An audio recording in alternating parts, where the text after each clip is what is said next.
สบายดีพี่น้องที่หักกลับมาอีกแล้วเนาะในการเข้าเฝ้าเดียวพระคำประจำวันของพวกเรามื้อนี้เราก็มาสืบต่อบทเรื่องพระวิหารขององค์พระผู้เป็นเจ้าหัวข้อที่เราจะเรียนนํกันในมื้อนี้อยู่อ่า1 โครินธ์บทที่9ข้อที่16หาข้อที่27มีชื่อว่าข่าวประเสริฐที่นำพาพวกเราให้ยอมจำนนหรือเสียสละเนาะตัวของเราเองเขาจะอ่านอยู่1 โครินธ์บทที่9เนาะข้อที่16ค่ะข้อที่27จงกล่าวไว้ว่าเพราะการที่เฮาประกาศข่าวประเสริฐนั้นเฮาบ่มีเหตุที่จะอวดอ้างได้เพราะความจำเป็นได้ตกใส่เฮาวิบัติจะเกิดมีแก่เฮาถ้าเฮาบ่ประกาศข่าวประเสริฐถ้าเฮาเฮ็ดการนั้นด้วยใจสมัครเฮาก็จะได้บำเหน็จแต่ถ้าเฮาบ่สมัครใจก็ยังเป็นการที่มอบไว้ให้เฮาเฮ็ดอยู่แล้วบำเหน็จของเฮานั่นคืออันใดคือเมื่อเฮาประกาศข่าวประเสริฐนั้นเฮาบ่ได้คิดค่าและบ่ได้ใช้สิทธิ์ของเฮาในการประกาศข่าวประเสริฐนั้นอย่างครบถ้วนถึงแม้นว่าเฮาบ่ได้อยู่ใต้บังคับของผู้ใดเฮาก็ยังยอมตัวเป็นผู้รับใช้ของคนทั้งปวงเพื่อเฮาจะได้นำคนจำนวนหลวงหลายมาเป็นสิทธิ์เมื่อเฮ็ดกับคนยิวเฮาก็ใช้ชีวิตดังคนยิวเพื่อจะได้ใจคนยิวถึงแม้นเฮาเองบ่ได้อยู่ใต้กฎบัญญัติก็ตามเฮาก็ใช้ชีวิตดังคนที่อยู่ใต้กฎบัญญัติเพื่อจะได้ใจคนเหล่านี้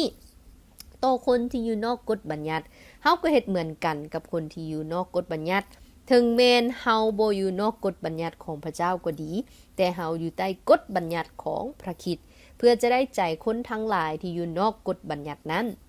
ต่อคนที่อ่อนในความเชื่อเฮาก็เฮ็ดเหมือนคนอ่อนแอดังผู้หนึ่งในพวกเขาเพื่อจะได้ใจคนอ่อนแอดังนั้นเฮาจึงยอมเป็นคนทุกชนิดเพื่อจะได้ช่วยบางคนให้พ้นด้วยทุกวิธีทางที่เฮาอาจเฮ็ดได้เฮาเฮ็ดสิ่งทั้งหมดที่ได้กล่าวมานั้นพอเห็นแก่ข่าวประเสริฐเพื่อเฮาจะได้รับส่วนในข่าวประเสริฐนั้นเจ้าทั้งหลายบ่ฮู้บ่ว่าในการแล่นแข่งขันนั้นก็แล่นด้วยกันทุกคนแต่มีคนเดียวเท่านั้นที่ได้รับรางวัลดังนั้นจงแลนเพื่อชิงเอารางวัลให้ได้ฝ่ายนักกีฬาทุกคนที่ฝึกซ้อมต่างก็อยู่ในระเบียบวินัยอย่างเคร่งครัดเพื่อพวกเขาจะได้มงกุฎที่เหี่ยวแห้งไปแต่พวกเขาเหตุการณ์นั้นเพื่อจะได้มงกุฎที่บ่มีวันเหี่ยวแห้งด้วยเหตุนั้นเฮาจึงแล่นแข่งกันโดยมีเป้าหมายเฮาบ่ได้ต่อสู้เหมือนดังนักมวยที่สกล้มแต่เฮาทุบตีร่างกายของเฮาให้มันแข็งอยู่คามือเพราะย่านว่าเมื่อเฮาได้ประกาศแก่คนอื่นแล้วเฮาเองจะถูกฆ่าสื่อออกจากการแข่งขันนั้นพระบิดาเจ้าขอบคุณสำหรับพระคำที่มาถึงในมื้อนี้ขอพระองค์เปิดตาใจและมอบความเชื่อให้เฮาย่างตามการประกาศข่าวประเสริฐบ่ว่าจะมีผลตามมาหรือมีราคาหลายสำใดในการที่เราจะใช้ชีวิตอยู่เพื่อให้พระนามของพระองค์เป็นที่รู้จักกระตามโดยจึงอธิษฐานขอบคุณพระองค์ในมื้อนี้ในพระนามอันยิ่งใหญ่ขององค์พระเยซูคริสต์เจ้าอาเมนเอาเห็นนำกันตั้งแต่บทที่8หาบทที่10บทที่10โปโลได้กล่าวเนาะถึงปัญหาที่คริสเตียนก็เจ้าใช้สิทธิ์ในการที่มีในองค์พระผู้เป็นเจ้าบางคนก็เชื่อว่าเนาะสิทธิ์ที่พวกเขามีนั่นก็จะต้องใช้ให้มันครบบ่ได้สนใจว่าเขาจะสนคนพวกใดก็ตามแต่โปโลก็เห็นดีเนาะว่าทุกคนมีสิทธิ์ที่จะใช้อย่างอิสระแต่ขอให้เฮาอย่าใช้สิทธิ์อย่างอิสระที่เฮามีในองค์พระเจ้านี้ไปละแต่ให้เกิดผลประโยชน์โดยการที่เฮาได้แบ่งปันความ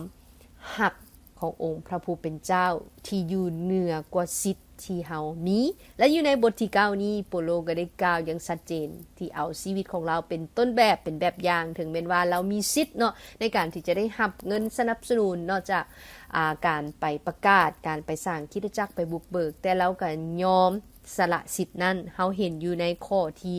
12ถ้าคนอื่นมีสิทธิ์ที่จะได้รับผลประโยชน์จากพวกเจ้าพวกเขาก็มีสิทธิ์ตั้งหลายเท่านั้น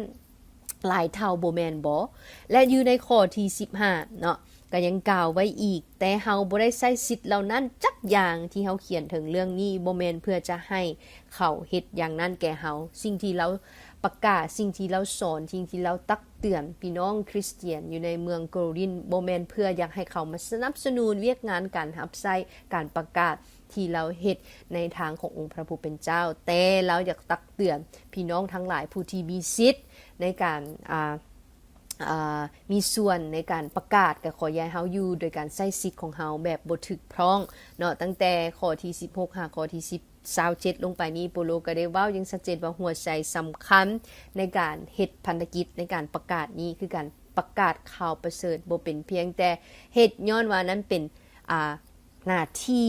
นั่นเป็นเวียกของเฮาแต่การประกาศข่าวประเสริฐนั้นเป็นการทรงเอิ้นของเฮาต่างหากพระเจ้าพระเยซูคริสต์ได้มอบหมายภารกิจให้กับเฮาได้เอิ้นเฮาออกไปประกาศออกไป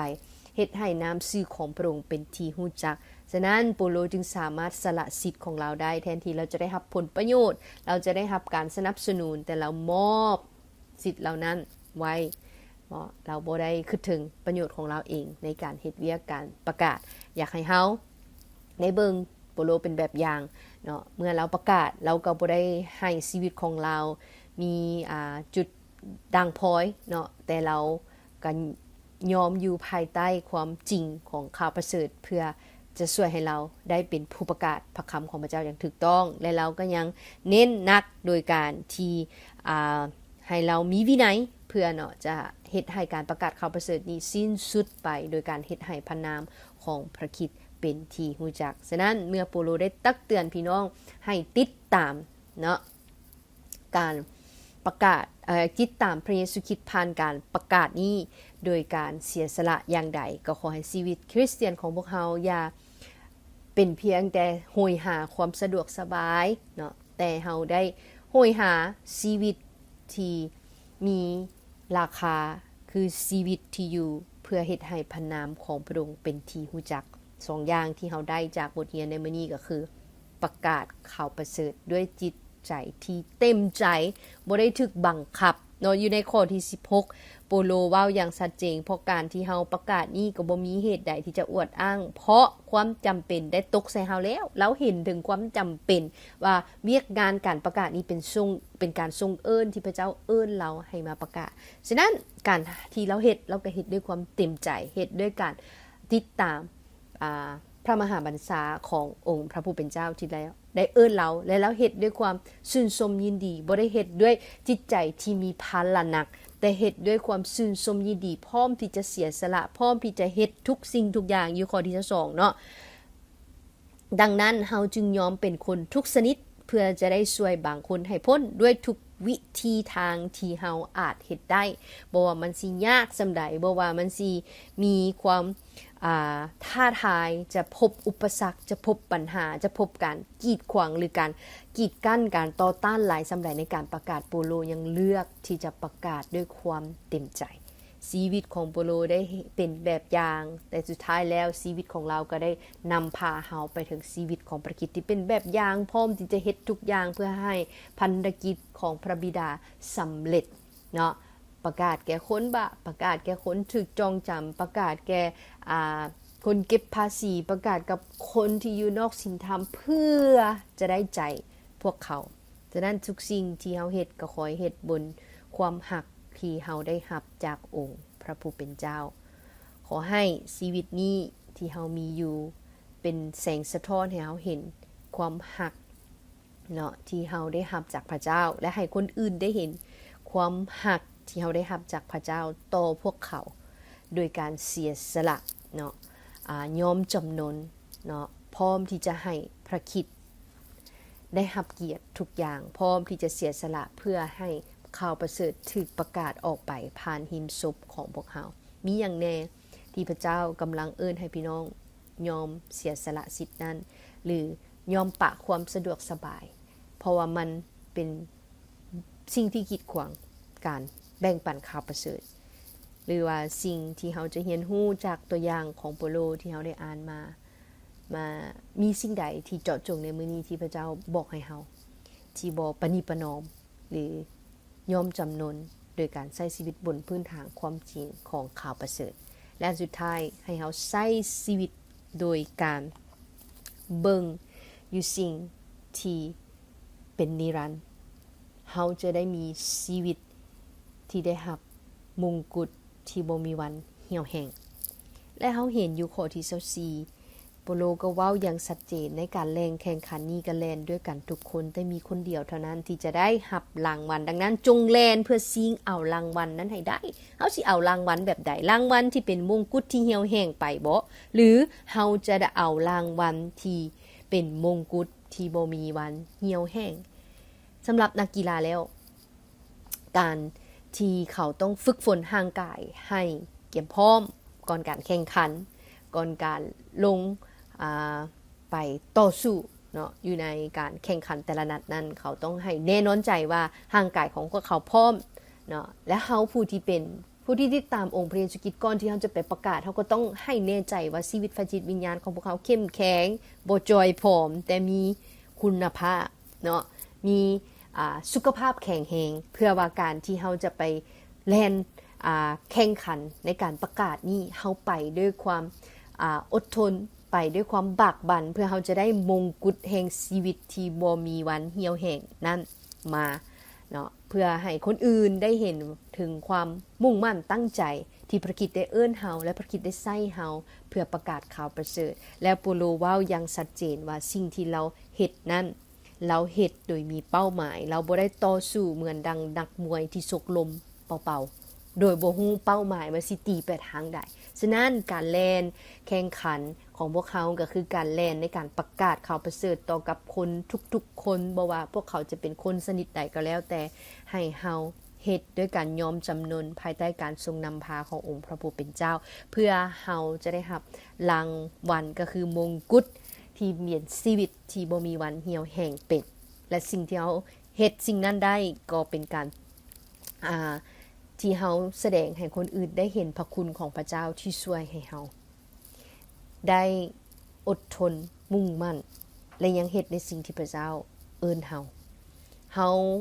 บ่ได้ประกาศเพื่อเฮาจะได้เอาความรอดพ้นแต่ย้อนเฮาได้รับความรอดพ้นจากพระคริสต์แล้วเฮาจึงประกาศข่าวประเสริฐและดำรงชีวิตของเฮาด้วยความมุ่งมั่นด้วยความตั้งใจที่จะเอาชีวิตที่เป็นนิรันดร์เป็นมงกุฎที่บ่มีวันเหี่ยวแห้งการฝึกฝนร่างกายจิตวิญญาณและรักษาชีวิตของเฮาให้อยู่ภายใต้การนำพาขององค์พระผู้เป็นเจ้าก็จะช่วยให้เฮาใช้ชีวิตโดยเป็นแบบอย่างให้คนอื่นได้เห็นการที่เฮาบ่ได้ยอมจำนนหรือปณิประนอมให้กับสิ่งอื่นใดแต่เฮายอมจำนนให้กับพระเจ้าและเฮาเฮ็ดตามพระเจ้าผู้ที่เอิ้นเฮาและเฮาสิปฏิบัติตนแนวใด2อย่างง่ายๆที่เฮาสามารถค้นคว้าได้ในมื้อนี้ก็คือให้เฮามีจิตใจที่พร้อมเต็มใจที่จะเสียสละเพื่อเฮ็ดให้การประกาศนั้นสืบต่อดำเนินต่อไปและอันที่2ดำรงชีวิตในแต่ละมื้อโดยการแสวงหาหรือมีเป้าหมายที่อยากได้มงกุฎที่มีชีวิตที่บ่มีวันเหี่ยวแห้งเป็นก็คือชีวิตนิรันดรให้เฮาร่วมใจกันอธิษฐานพระเจ้าขอบคุณพระองค์สำหรับความกล้าหาญสำหรับความเห็นอกเห็นใจที่พระองค์ได้ทรงมอบให้กับพวกลูกเพื่อเฮาจะประกาศให้กับคนทุกชนิดบ่ว่าพวกเขาจะแม่นไผเฮาจะบ่ได้เฮ็ดเพื่อเฮาจะได้ชีวิตนี้ความรอดพ้นแต่เฮาเฮ็ดย้อนว่าเฮาได้มีชีวิตนิรันดรเฮาได้ทำความรอดพ้นจากพระคริสต์แล้วเฮาจึงสามารถเฮ็ดด้วยความชื่นชมยินดีด้วยความเต็มใจด้วยความฮักที่เฮาอยากเห็นคนที่หลงหายได้รับความรอดพ้นบ่ว่าเฮาจะต้องเสียสละมากมายหลายส่ำใดการเสียสละของพวกเฮาก็บ่สามารถเปรียบเทียบ